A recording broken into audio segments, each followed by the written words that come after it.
From unicorns to zombies, tech startups run out of time and money. Let me just be clear. I'm quite sure they consider a company with that's been around for 15 years a startup. I've seen that happen before. After staving off collapse by cutting costs, many young tech companies are out of options, fueling a cash bonfire. What? You mean it's never been really that good of an idea to operate your company 100% on debt for like a decade, with your only plan to make money to basically be to sell to someone bigger? Who could have predicted that this system might not last very long? Damn, what a tragedy. Companies are going to have to start appealing to customers again to stay afloat. How will we survive? WeWork raised more than $11 billion in funding as a private company. Olive AI, a healthcare startup, gathered $852 million. Convoy, a freight startup, raised $900 million. And Vive, a home construction startup, amassed $647 million. You know how they did that? They sold good pitches to stupid rich people. That's pretty much what's been keeping this economy afloat. Stupid, gullible rich people. But they've been so stupid, they finally ran out of all their money.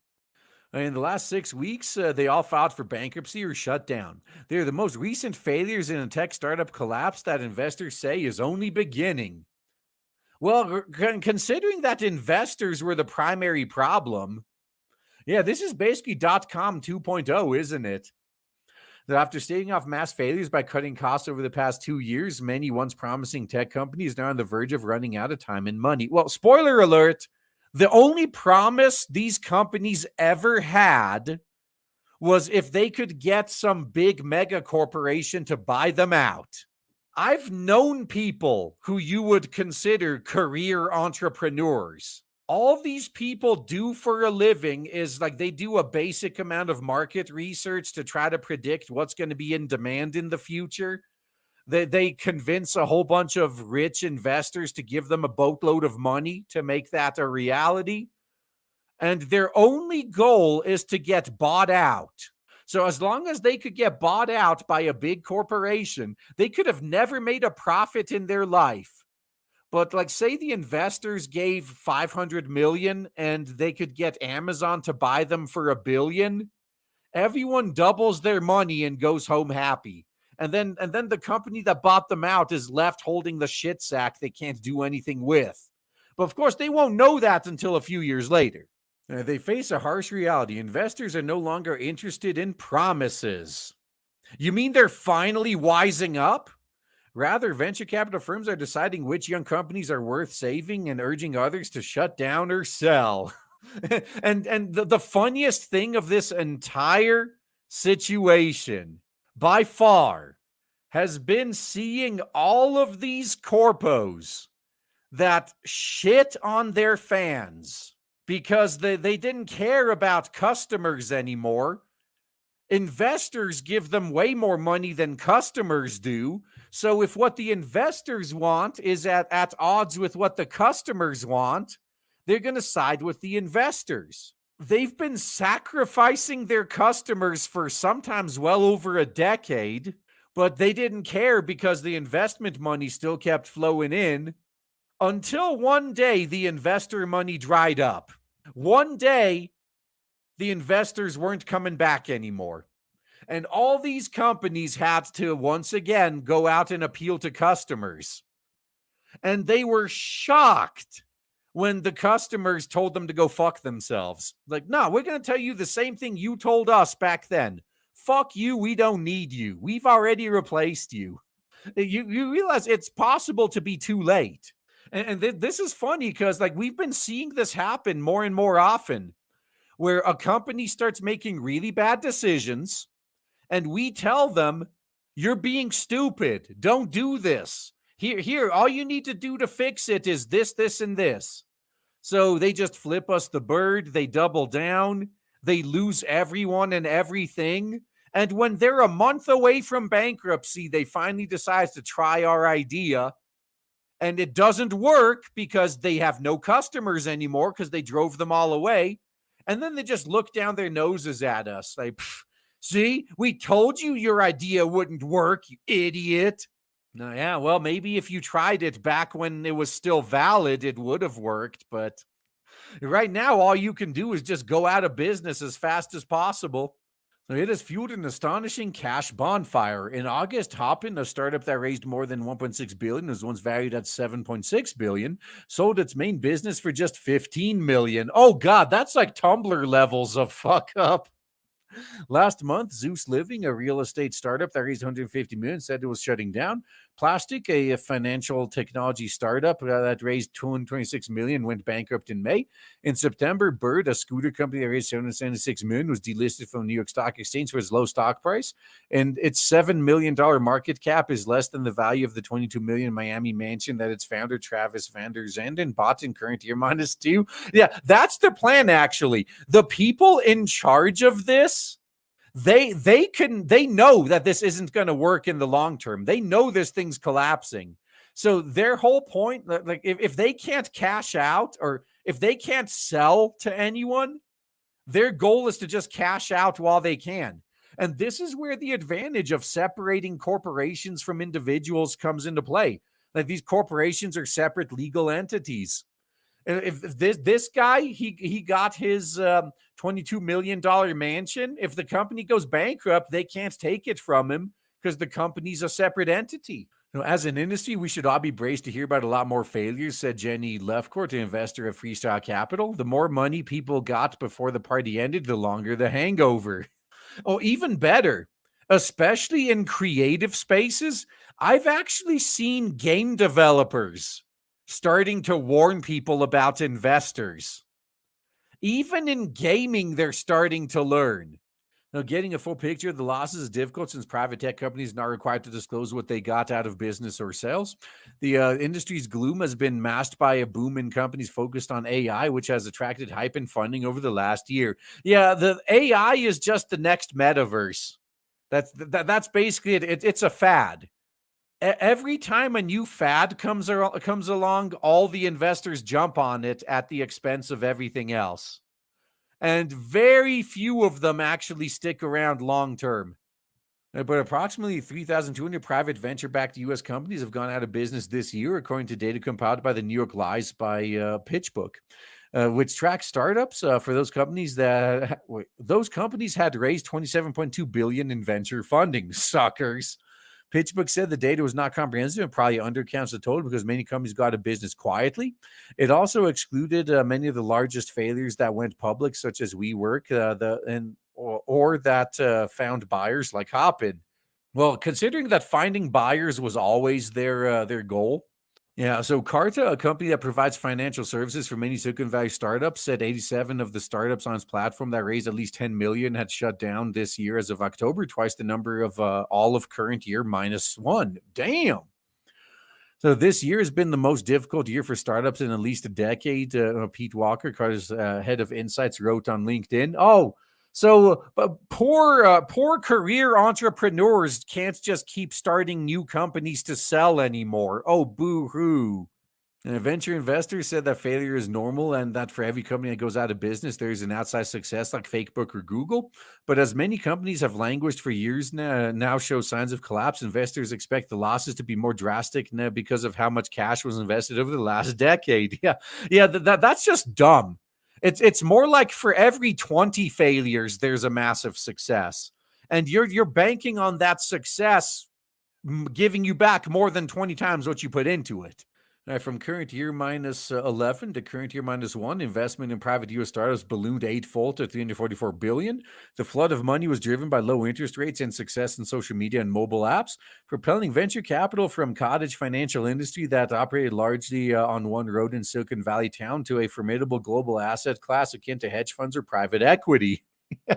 And now, out of absolute necessity, you know what we're going to have? We're going to go back to the anime titty economy because all of these companies that sucked the ESG cock because that's what investors were demanding, real quick, they're going to go back to trying to give customers what they want again once they realize the investors are no longer in. Of course, it's going to be too late. So some companies, The ones that have actively been, hostile towards their audiences, they're doomed. Even if they went back and started giving us what we wanted again, we remember how they treated us, and we're not going to bail them out. Now, fuck them. They can go out of business. But others, like most Japanese companies, like they only pay lip service to ESG and do the bare minimum to get the whiners off their ass. All they got to do is stop with that shit and go back to good content again, and people are going to forgive and forget. But these American companies that became Western companies, rather, because there's plenty in Airstrip One as well, for example, that became openly hostile to their audiences, yeah, they're finished. Everyone who works there is finished. No one's going to want to hire any of these people. Yeah, like right now, I legitimately believe even if Marvel and DC started releasing good content again, nobody would care. It's too late. They've already chased away their audience. All the young crowd is going for manga, and all the old people that they claimed they don't want were the ones who would have introduced their kids to comics, but they're all gone. Now they're fine letting their kids read manga. It's done. It's over. During that period, venture capital investing became trendy. Even 7-Eleven and Sesame Street launched venture funds, and the number of private unicorn companies worth $1 billion or more exploded from a few dozen to more than 1,000. Totally not a bubble, guys. But the advertising profits gushing in from the likes of Facebook and Google have proved elusive for the next wave of startups, which have tried untested business models like gig work, the metaverse, micromobility, and cryptocurrencies. Well, another problem that needs to be addressed, it's going to be very hard for the success of like the likes of Facebook and Google to ever happen again. Partly because a lot of these companies like Facebook and Google, they pull the ladder up from under them. But once they climb to the top, they start bribing the government to regulate their competition out of business. We're going to have to take care of that at some point too. So now some companies are choosing to shut down before they run out of cash, returning what remains to investors. Others are stuck in zombie mode, surviving but unable to grow. They can muddle along like that for years, investors said, but will likely struggle to raise more money. Yeah, you know what you wouldn't be struggling for if you actually gave customers what they wanted? Raising more money. Like, damn, man, you got fucking cash grabbed mobile apps like Nikkei. If they ever want to raise more money, just do another Near Automata collab. Boom, money being printed. Like, oh shit, we're running low on money. All right, drop another set of big old titties, and boom, money coming in without any investors involved. No, isn't that bribery? No, it's lobbying. Bribery is legal if they just call it lobbying. Convoy, the freight startup that invested valued at $3.8 billion, spent the last 18 months cutting costs, laying off staff, and otherwise adapting to the difficult market. It wasn't enough. Yeah, they should have sold at $3.8 billion. Too late now. As the company's money ran low this year, it lined up 3 potential buyers, all of whom backed out. Yeah, it's too late. Now that the market is crashing, you're not going to find anyone to buy you unless it's for pennies. Like, you might be able to have like Bain Capital, Mitt Romney's company. They might buy you for the sole purpose of salvaging and scrapping the resources. So you better be selling dirt cheap. Coming so close, said Dan Lewis, Convoy's co-founder and chief executive, is one of the hardest parts. The company ceased operations in October. In a memo to employees, Mr. Lewis called the situation the perfect storm. Such post-mortem assessments where founders announce their company is closing or reflect on lessons learned have become common. Yeah, lessons learned. Maybe we shouldn't have been flipping our customers off to appease investors. Maybe we should have sided with the customers instead. And one entrepreneur, Ishida Aurora, wrote this week that she had to confront reality. That Dayslice, her scheduling software startup, was not attracting enough customers to satisfy investors. Oh, yeah, that's the catch-22, isn't it? What your investors want and what your customers want are opposed. So you do what the investors want and you drive the customers away. And then that pisses the investors off because you're only going to grow if you get more customers. Yeah, these investors do this to themselves, don't they?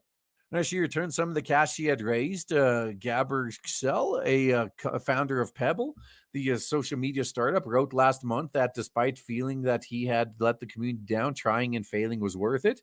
Pebble returned to investors a small portion of the money it had raised. Mr. Xell said it felt like the right thing to do. Now, how much did he pocket during that time, though? So, how much money did he take out versus how much did he return? I wonder. Now, Amanda Payton was surprised by the reaction to her blog post in October about the dread and loneliness of shutting down her payment startup, Braid. More than 100,000 people read it, and she was flooded with messages of encouragement and gratitude from fellow entrepreneurs. Yeah. They're just trying to avoid another mass flight lessons off buildings like during the 2008 crisis at this point. Ms. Payton said she once felt that the opportunity and growth potential in software was infinite. It's becoming clear that's not true. She said the market has a ceiling. No. If she focused on finding an unserved niche and giving the customers what they want, the potential for growth is effectively infinite if you're willing to keep doing that. But no, you cared more about gullible rich people throwing more money at you instead. Venture capital investors have taken to gently urging some founders to consider walking away from doomed companies rather than waste years grinding away. Yeah, translation, hey, can you stop wasting our money? We'll just cut our losses now. We'd rather lose 95% than 100%. Can you give us our nickel back? It might be better to accept reality now and throw in the towel. Elad Gil, a venture capital investor, wrote in a blog post this year. He did not respond to a request for comment. Miss Leftcourt of Freestyle Ventures said that so far, two of her firm's startups have done exactly that. They're turning 50 cents on the dollar to investors. We're trying to point out to founders, hey, you don't want to be caught in no man's land. The one area that's still thriving, companies in the business of failure. Yeah. It's the companies that profit off of others' failure. Yeah. You know who else is thriving? Companies that give customers what they want. Yeah, once again, we're in a fucking recession. Money is tight for everybody. And yet, anime titty mobile gotcha games are still making bank. Why? How?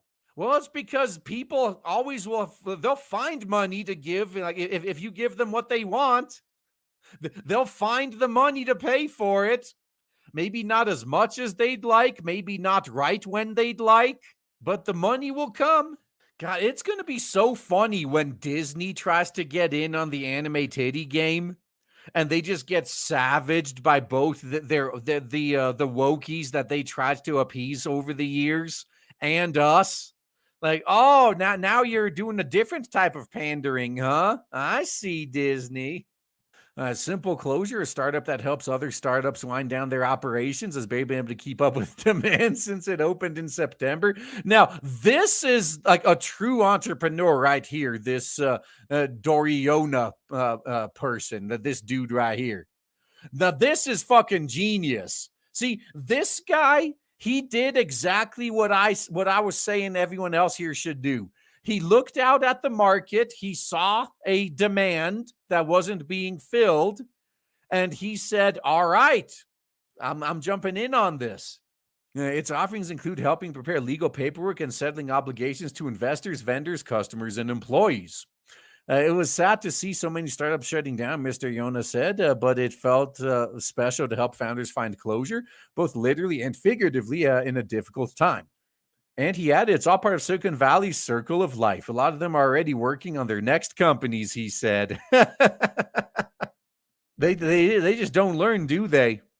How much you want to bet that none of these people are working on companies that actually, do what this guy did, actually, finds an unserved niche in the market and fills it. Yeah, that's right. In order for there to be winners, there have to be losers, such as life. That's a true statement. But the sad thing is, like, Western entertainment did not have to die. They did not have to be losers. If they just didn't fall to wokeness, they still would have been going strong. They did it to themselves. Like, we're not talking about like two companies on even footing and one just outcompeted the other, but they both tried their best. Like, when it comes to entertainment, the West got complacent. They thought, oh, we're Hollywood. We've been around for a century. We're not going anywhere. We're the biggest in the world. And they made stupid decision after stupid decision with the wrongful assumption that people have nowhere else to go. And then they found out like, oh shit, video games are actually bigger than us. Uh-oh. No, come back. Too late. Yeah, they listened to the wrong people. Yeah, exactly. Hey, if you're not appealing to 0.001% of the population, look at all the money you're leaving on the table. Where's that money now? Not in your pockets, that's for damn sure. Yeah, if nothing else, I guess what I see happening, a lot of Western companies are going to die. And a lot of platforms, like I foresee even PlayStation is going to ease up on the censorship as they become desperate for money. Like Apple and Google and Steam, they're going to be easing up on the fucking banning and the censorship as they become desperate for money. That's when we know times have truly changed.